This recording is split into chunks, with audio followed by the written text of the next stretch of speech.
and welcome back to Freeform Lifestyle. I'm making a really nice dinner tonight, and I normally cook this on the hob, and this time I'm going to try it out in the Ninja 15-in-1. So we're making a curry, and I've gone with a korma because my son's having this tonight and he really hates too much spice.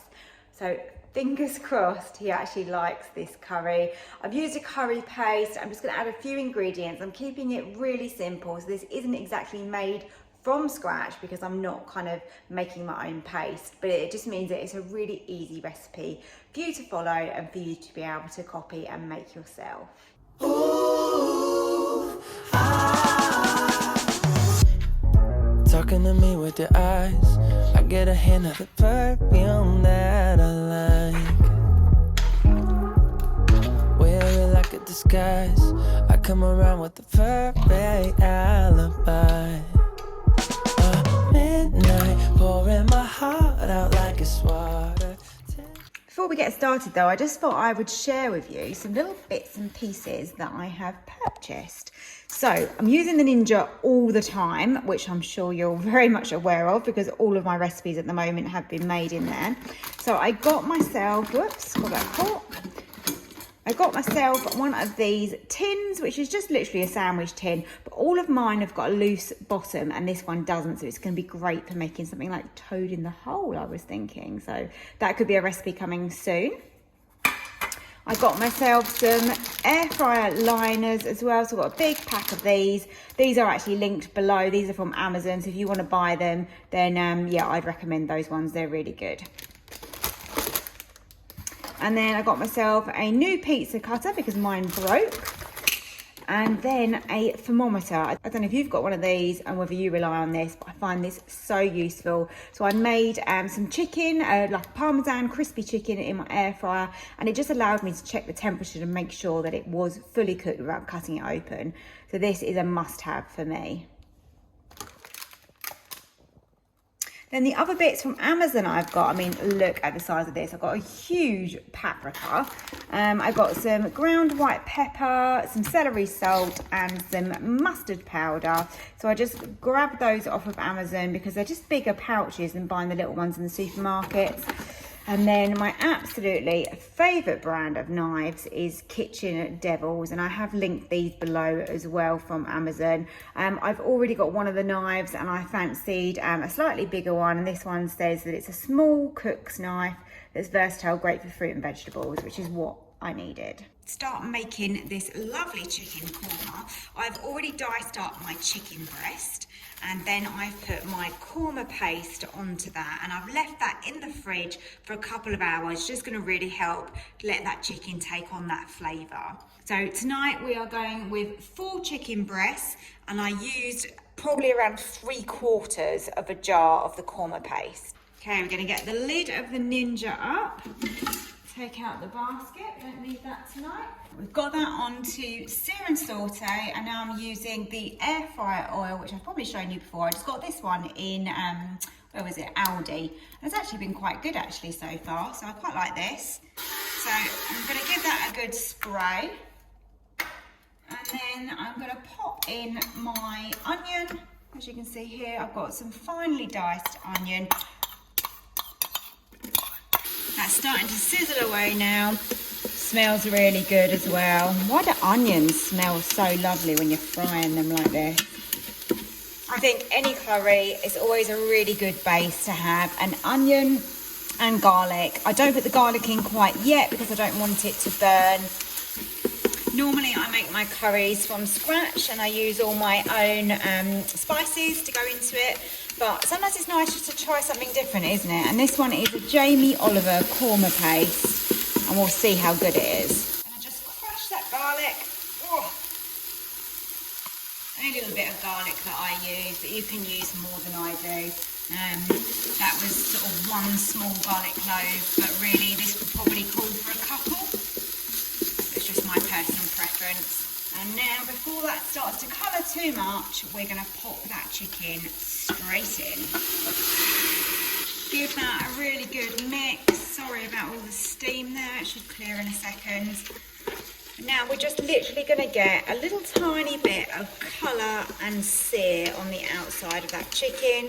It's not essential, but I think it really helps with the flavours and the spices that we've got in this paste, if you can sort of toast that off slightly. So now in here we've got 1 onion with a little bit of spray oil.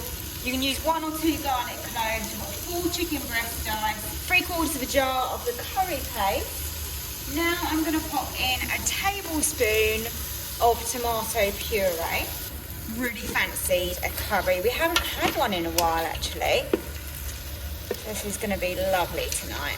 Into that you can either choose to put some tinned tomatoes, or like me you can use some passata.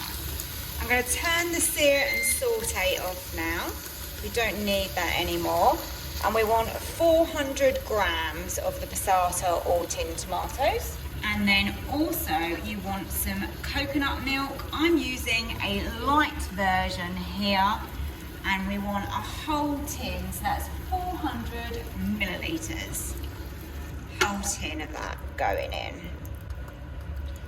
The nice thing about coconut milk is that you don't need to add any water to this at all, because it is quite a thin liquid, particularly the light one. So I'm literally just mixing this just to combine everything, and that is all we have to do. So that is the hard work done. It really wasn't hard at all, was it?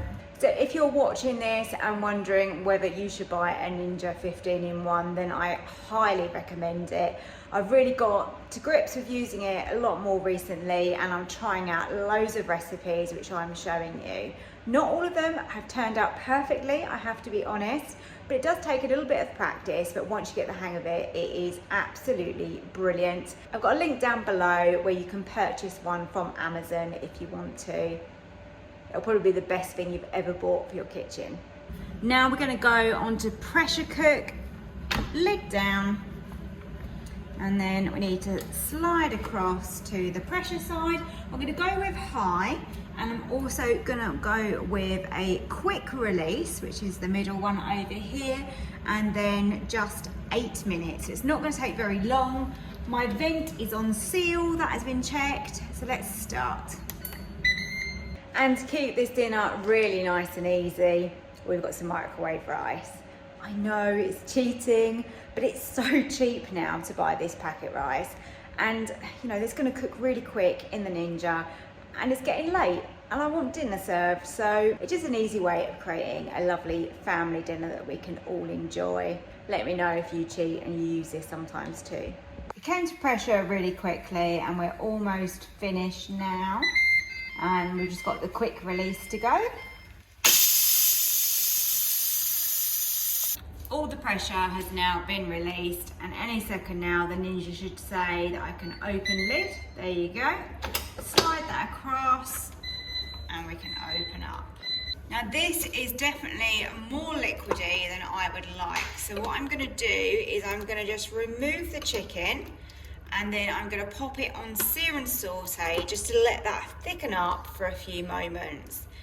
Unfortunately, this is the downside of pressure cooking. If you don't get the amounts quite right, you can find that this happens. So we'll pop it on sear and saute quickly, and then we'll add the chicken back in. So whilst that thickens up, it should just take a few moments.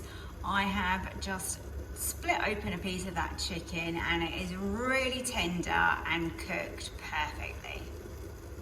I think using the light coconut milk may have been my failure with this. I think if you went with a full fat one, that being that much thicker, it probably wouldn't have been as liquid as this. Took about 5 minutes to sear and saute and thicken up that sauce, but it's perfect now. I'll pop in the description how much I think you should use to get that to the right consistency without having to do what I did tonight. To be honest, it's not too much of a problem, but ideally you want it to come out at the right consistency. Dinner is cooked and I've got my candles on. I love a curry, but of course it does make the whole house smell like a curry. Yeah, so I've got scented candles on. This one's really good actually. It's really strong, which I really like in the kitchen to get rid of any smells that we have in the evening. Dinner was really lovely. We all really enjoyed that lovely korma. Sorry that it didn't quite work and go to plan, but I think it just shows you that we're all struggling with getting the quantities quite right. I will amend and put in the description what I used and what I think would work better. I'll do a little bit of research as well to find out how we can improve this recipe. But taste-wise, it was spot on. And once I'd seared and sauteed that sauce, it was absolutely fine. It was lovely and thick, full of flavour. Took the chicken out because obviously we don't want to overcook the chicken and dry it out. But once you add it back in, it just keeps it really nice and warm, so it's no problem at all. I hope you did enjoy this video, even though it wasn't quite right. And if you did like it, then I'd love it if you hit the like button and subscribe to my channel if you're not already. And I will see you next time for another video. Thank you for watching.